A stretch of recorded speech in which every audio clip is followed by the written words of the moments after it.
Hi friends, ఈరోజు పొద్దున్నే పొలం రావడం అనేది జరిగింది. చూడండి, చివరైతే ఇంజిన్ ఒకటి ఆడుతుంది. చూడండి, మన పొలానికి నీళ్ళు ఆల్రెడీ వదిలేమన్నమాట. అటు చివర ఆడుతుంది ఇంజిన్, తెల్లగా కనపడుతుంది. చూడండి, ఇది మెరక పొలం అనమాట. చూడండి, ఈ మెరక పొలం చుట్టూ తగరంకాయ వేసాము.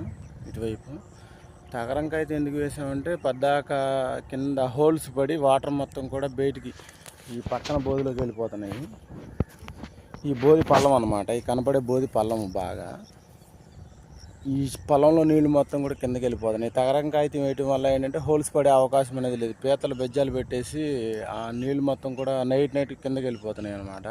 అందుకే నేను ఏం చేసామంటే టేబుల్ పేపర్ ఉంటుంది కదా, ఆ టేబుల్ పేపర్ తీసుకొచ్చి లోపల ఒక 4 అంగుళాల లోతు గుచ్చాము అనమాట. గట్టివార పైన వేసాము. ఇట్లా ఈ విధంగా వేయటం వల్ల ఏంటంటే నీళ్లు తొందరగా పోయే అవకాశం అనేది లేదు. చూడండి, ఈ 1.5 బారు కూడా ఉందన్నమాట టేబుల్ పేపర్.